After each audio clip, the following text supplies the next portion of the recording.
Olá pessoal, bem-vindo e bem-vinda ao canal Amu Invest. RBRL11, vale a pena? Venha saber.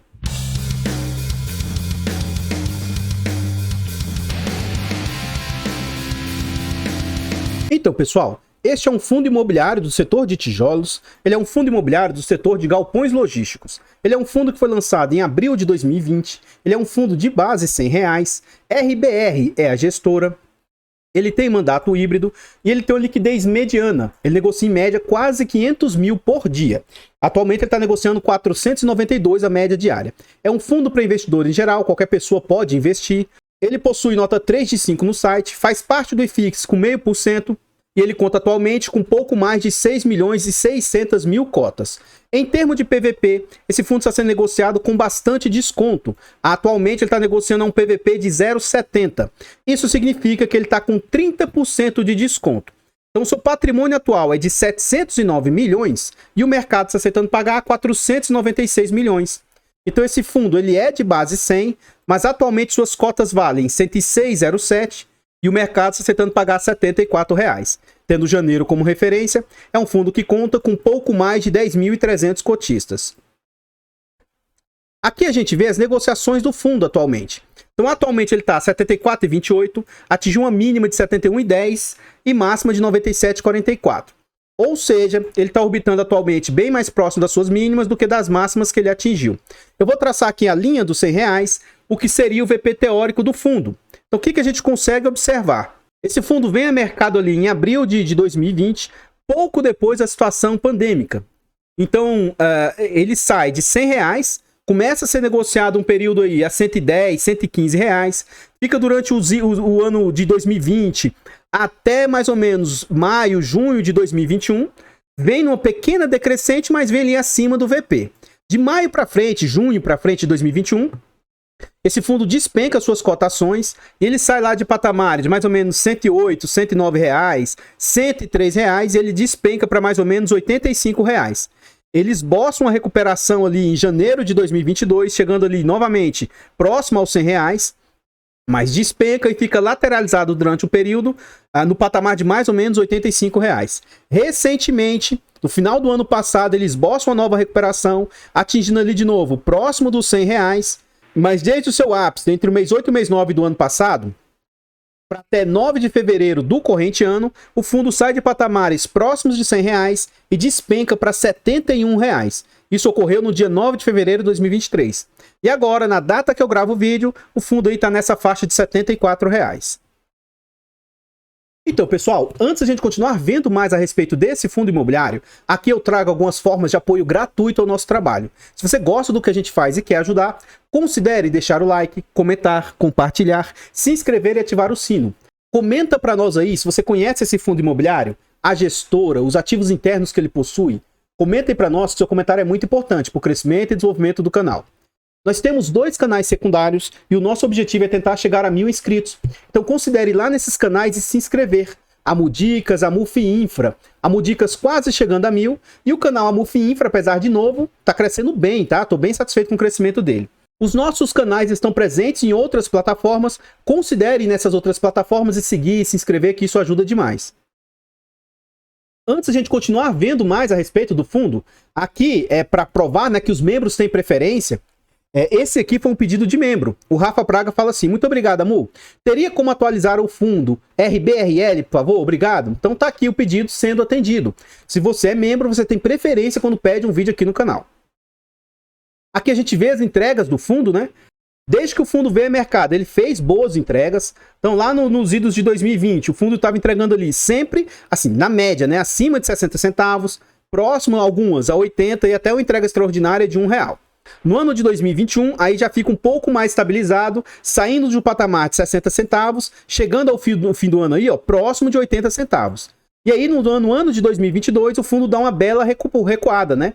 Então pode ter sido isso aqui, ó, o fundo vindo uma crescente de rendimentos, depois decrescer, pode ter sido isso que pode ter contribuído para a queda do fundo. Então ele sai de patamares próximos de 80 e volta a entregar ali de novo próximos a 60. E agora, mais recentemente, ele meio que estabilizou-se nesse patamar de 65 centavos. O fundo já passou por 4 subscrições e a última tentativa de captação do fundo ocorreu em março de 2021. Então aqui a gente vê com exatidão aquilo que eu havia dito lá atrás, ó. 62 estabilizou-se no patamar de 65, teve um de 70 centavos no meio do caminho. E dia 7 de fevereiro, ele pagou, no dia 14 de fevereiro, 65 centavos. Na data de fechamento dessa cotação, estava 71,75, o que indicava um yield de 0,91%. E no acumulado dos últimos 12 meses, o fundo vem com 10,46%, o que é um yield muito bom para um fundo de tijolo. Agora, essa taxa aqui, esse dividendo, é para quem comprou o fundo nessas faixas de 70, 80 reais. Quem tem um fundo na base 100, aí não vai ter todo esse dividendo aí acumulado.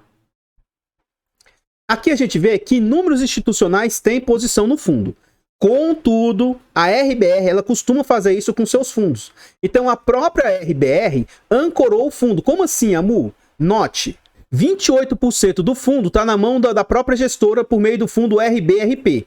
Então aquele fundo de tijolo lá, que vem sofrendo com um ativo lá que 50% do portfólio, né, e não conseguiu alugar, o RBRP aqui, ele tem 28% do seu portfólio, ele comprou cotas do próprio RBRL, ele investe por meio do RBRL. O outro FOF da casa, né, o FOF da casa, o RBRF, também detém ali mais 17%. Ou seja, só esses dois fundos juntos já dá ali 45% do fundo. Então o fundo, metade dele está na mão da própria gestora, né? Continuando, a gente tem o XPSF com 3,37%, BLMR com mais 2%, HGLG com mais 1,9%, VGHF com mais 1%, e ainda inúmeros outros institucionais, mas com posições um pouco menores. Então, pessoal, antes a gente continuar vendo mais a respeito desse fundo imobiliário, agora eu trago formas de apoio financeiro ao nosso trabalho. Se você gosta do que a gente faz e quer colaborar, considere fazer uma doação para o Pix do canal de qualquer valor. Qualquer valor é muito bem-vindo e ajuda muito no nosso trabalho. Pix do canal, amuinvest@gmail.com. Considere tornar-se membro dos nossos canais Amufiagro e Amuinvest. O valor inicial é 10 centavos por dia, R$ 2,99 por mês. Acho que é um valor baratinho, mas para o canal faz muita diferença. Além de nos ajudar, vocês ainda têm acesso antecipado a vídeos. Por exemplo, esse vídeo está sendo gravado com mais de uma semana de antecedência. Então você pode acessar o vídeo antecipadamente. Você tem preferência como pede um vídeo, como eu acabei de mostrar. E também você consegue acessar o nosso grupo fechado do Telegram. Mais uma forma de apoio financeiro que eu estou trazendo é o nosso e-book sobre fundos imobiliários. Eu criei um e-book sobre fundos imobiliários, na introdução aos fundos imobiliários, e nesse e-book eu abordo os seguintes temas. Apesar de ser um e-book simples, iniciante, eu abordo o que é um fundo imobiliário, qual o conceito, por que eu devo investir, quais as vantagens de investir e como que eu compro um fundo imobiliário, quais são os tipos de fundo imobiliário, quais são os indicadores básicos que eu posso olhar a respeito do fundo imobiliário. Quais as vantagens? Por que eu devo diversificar minha carteira? E por fim, eu ainda ajudo como montar uma carteira, como estruturar uma carteira, eu dou uma certa ideia de como fazer. Então, é um e-book bem acessível, ele é baratinho, tem um conteúdo bacana e que pode ajudar pequenos investidores até que já tenham uma certa caminhada no negócio aí. Mesmo que você já tenha experiência, você também ainda pode comprar para presentear um amigo, você pode comprar para presentear um parente, ou até mesmo comprar para ajudar o nosso trabalho aí. Então, muito obrigado a todos vocês que colaboram. E por falar em clube de membros, eu gostaria de agradecer os últimos membros. Ó. O Rafael aí, que fez a solicitação de vídeo, ele é membro do canal. Esse canal do Lion, ele renovou com a gente o clube de membros. E o Alisson Pereira também renovou o clube de membros com a gente aí. Muito obrigado a todos vocês que ajudam e colaboram aí com o canal. Aqui a gente já está dentro do relatório gerencial e aí a gente vai ver a noção do gestor, né, a respeito do fundo. Eles começam: para quem esperava um começo de ano um pouco mais tranquilo, o caso Americanas veio para acabar com qualquer expectativa nesse sentido. Sem tirar o mérito do governo, uma vez que a hostilidade do atual presidente em relação ao mercado financeiro em nada colabora para termos um ambiente propício, porém, a forma como o anúncio das inconsistências contábeis do balanço das Americanas foi veiculado ao mercado, gerou mais dúvidas do que respostas e soluções, criando-se um pânico generalizado no mercado, principalmente aos seus investidores. Logo após a bomba ser lançada, a companhia presenciou o preço de suas ações derreterem na bolsa. Nesse cenário, as Americanas não encontrou outra saída para evitar sua insolvência que não fosse o pedido de recuperação judicial. e como esses fatos refletem no RBR Log. Isso aqui é o gestor conversando com vocês. Ó. Antes de mais nada, é importante destacar que a saída das Americanas do módulo M1 do condomínio Hortolândia já estava em curso antes do anúncio das inconsistências contábeis. Sendo assim, informamos que para a RBR Log nada muda, uma vez que as obrigações financeiras devidas pelas Americanas durante o período de aviso prévio estão sendo normalmente pagas em sua integralidade. Ele continua. Sem prejuízo, e se eventualmente ocorra uma mudança do cenário, iremos, na qualidade de gestor, adotar as medidas cabíveis. Dito isso, continuaremos acompanhando ativamente o cumprimento de todas as obrigações pelas Americanas, durante o período de aviso prévio. Em paralelo, seguiremos prospectando novos inquilinos para o imóvel que está vago, né? Aqui ele vem trazer um ponto positivo da alocação do CAOA G200WT, né? Como antecipado no relatório anterior, o aumento na temperatura das negociações envolvendo a alocação do galpão G200, o RBR detém uma participação de 50% nesse galpão e resultou nos primeiros dias de 2023 na locação integral do empreendimento para o grupo CAOA. Vale lembrar que o galpão foi entregue em junho de 2022. Desde então, mantínhamos conversas com alguns potenciais locatários até tal locação ser concretizada. Considerando que a locação prevê carência de pagamento do aluguel até junho de 2023, de tal forma que o primeiro aluguel será devido em agosto de 2023, ou seja, julho para pagar em agosto. Informamos que o fundo continuará recebendo a indenização por renda insuficiente devida pelo vendedor, que é RMG, né? Nesse sentido, esclarecemos que haverá o descasamento de fluxo financeiro para o fundo apenas um mês, qual seja entre o término da indenização e depois quando ele começar a receber o aluguel. Destacamos que a alocação a ser oferida pelo fundo será de aproximadamente 30% maior do que o valor devido a título de indenização, gerando dessa forma um impacto positivo de 1 centavo aí. Por fim, não menos importante, a alocação concretizada é um marco importante para o fundo, uma vez que seu portfólio alcançou o patamar de 100% de ocupação. Ponto bem positivo aí.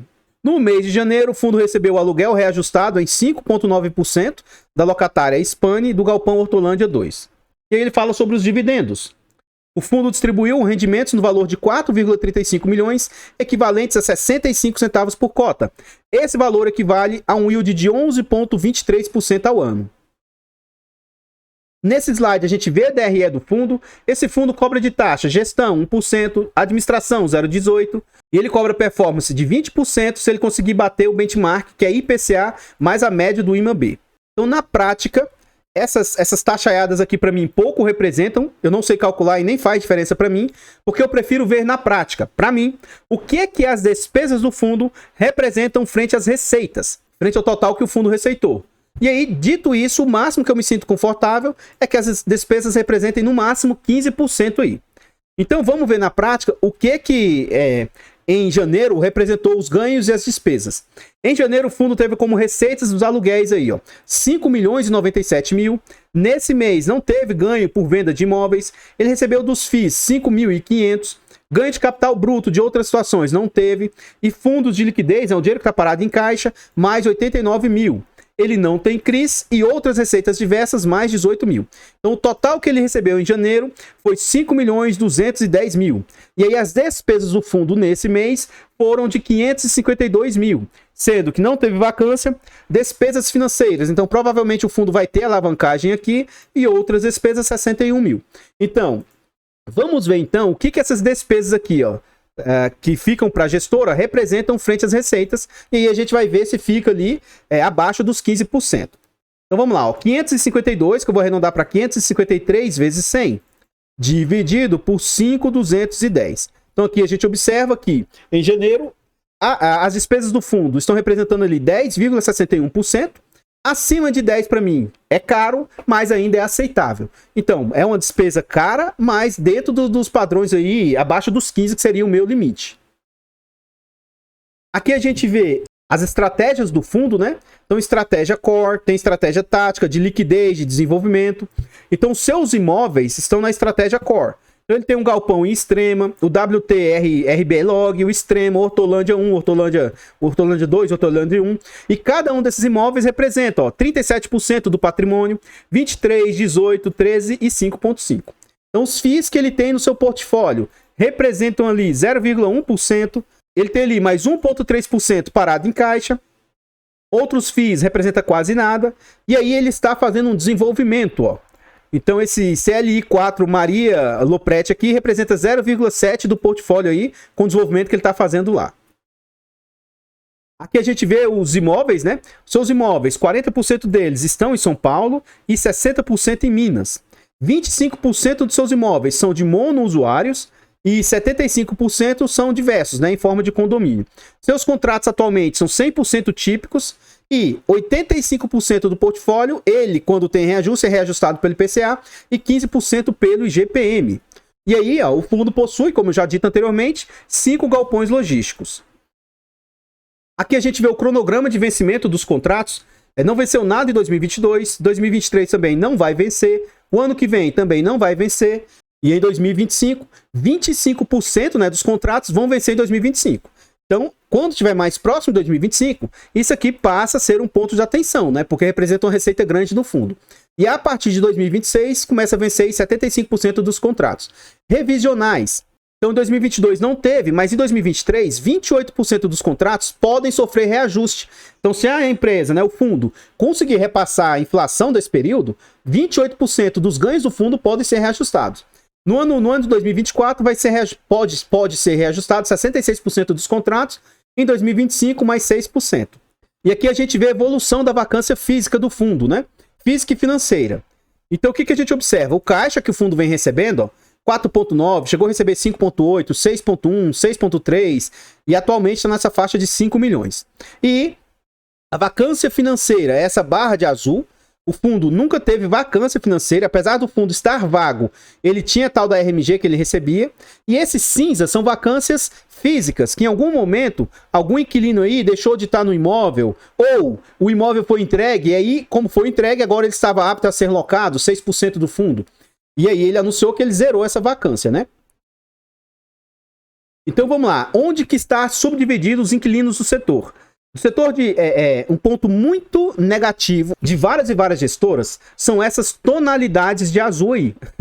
Qual que é qual aqui? Como é que eu vou saber? Não fica claro, sabe? Por aqui, pelo gráfico, não fica claro. Eu vou subentender que aqui é e-commerce, vou subentender que aqui é logístico, mas não tem como saber. Então isso aqui é péssimo aqui pelo que a gente está trazendo. Outro ponto também, como eu vi lá atrás, né, dá pra gente ter uma certa... tentar adivinhar qual galpão que é maior. Então a gente pode subentender que esse de 32% aqui é o Extrema 2, mas assim, de novo, essas tonalidades aqui pra mim, ora, esses dois aqui, fica claro que são esses do finalzinho, né? Assim como esses três aqui são os do finalzinho. Agora, se ele estiver seguindo nessa ordem, pode ser que são os maiores e assim por diante.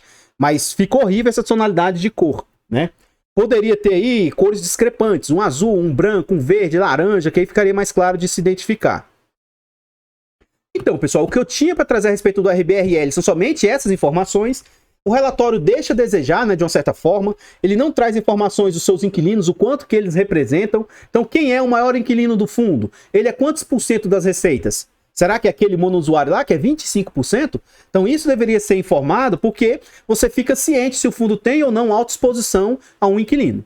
Então antes de eu falar mais sobre isso, eu gostaria de reforçar as nossas formas de apoio ao nosso trabalho, apoio financeiro. Considere fazer uma doação para o Pix do canal de qualquer valor, amuinvest@gmail.com. Qualquer valor é muito, muito bem-vindo.